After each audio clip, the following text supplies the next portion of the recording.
Hey everyone, coming to you today to talk to you about the simplest, most effective mental model or mental schema to think about conditioning. Okay, so there's a lot of ways to prescribe conditioning. Some of the most popular are based on heart rate zones. Okay, zone 1, 2, 3, 4, 5. It's a 5-zone model. And zone 1 being 50 to 60%, 2 70 or 60 to 70%, 3 is 70 to 80%, 4 is 80 to 90, 5 is 90 to 100% max heart rate. And while this system is good and can be prescribed effectively, the problem is that the delineation between 50 and 60%, 70 and 80%, 80 and 90%, and so on and so forth, it's an arbitrary line in the sand that doesn't actually mean anything.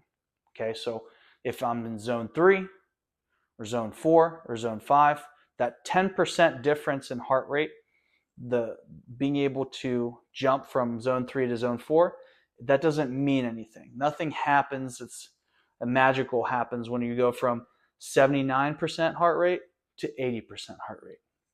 But what I'm going to tell you is there is magic in describing things in 3 simple terms: ventilatory threshold 1, ventilatory threshold 2, and VO2 max.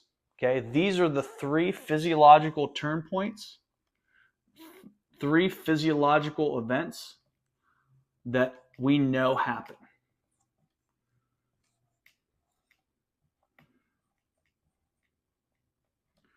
Okay, so VT1 for short is ventilatory threshold 1.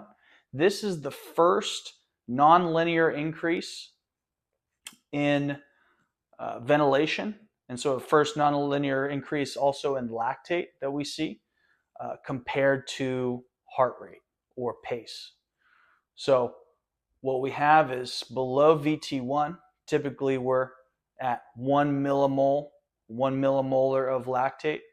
When we hit VT1, usually about 2 millimole of lactate. So to graphically represent this,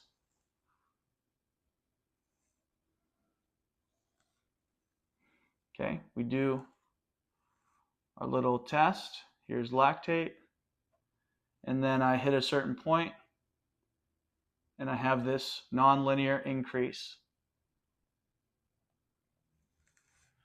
in lactate, this nonlinear increase in ventilation. So it's called VT1, but VT1 and LT1, or lactate threshold 1, they're basically the same thing. Okay, the correlation and the relationship between the two is basically the same. They happen at the same time. VT2 is our second threshold. This is mostly called the anaerobic threshold, while VT1 is called the aerobic threshold.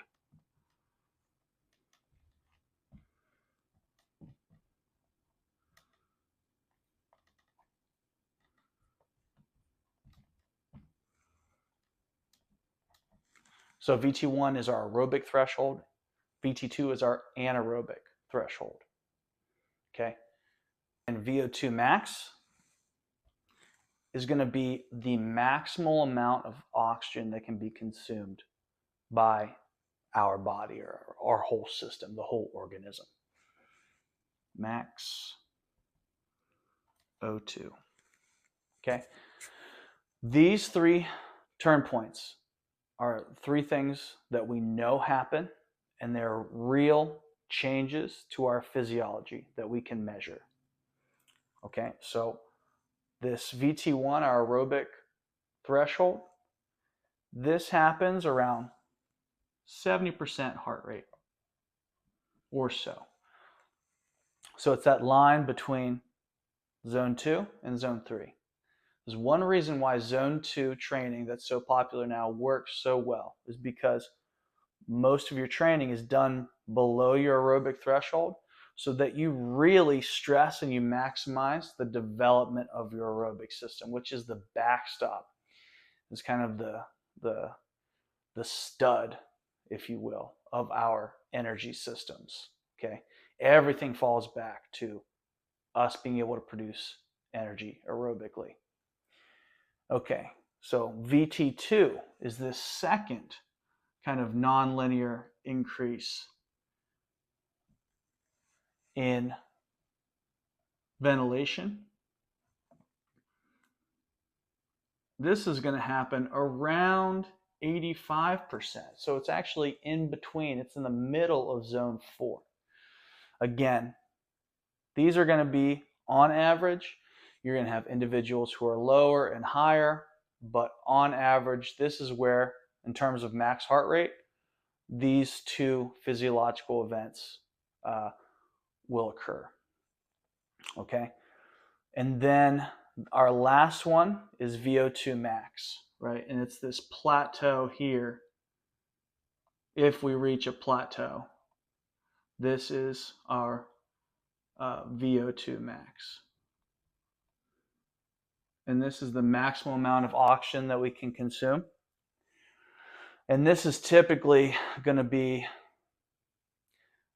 theoretically, it's 100% heart rate, but it can happen at 90 or 95% plus.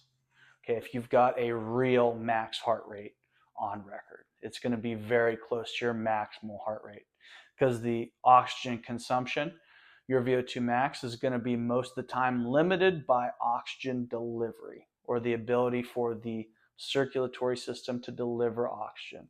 So that limit is usually limited by the stroke volume and the heart rate.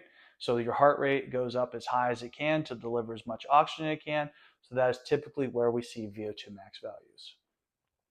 Okay, so these three physiological events, these create a 3-model zone where everything under VT1 is zone 1.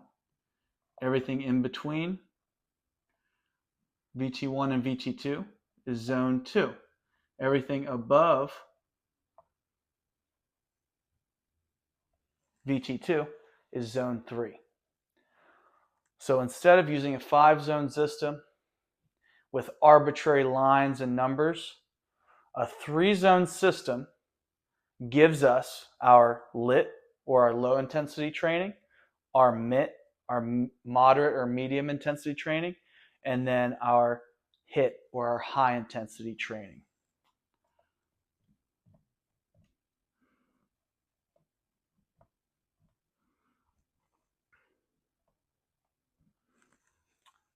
So that is a 3-zone model. That is going to be the simplest schema to understand conditioning, are these 3 zones.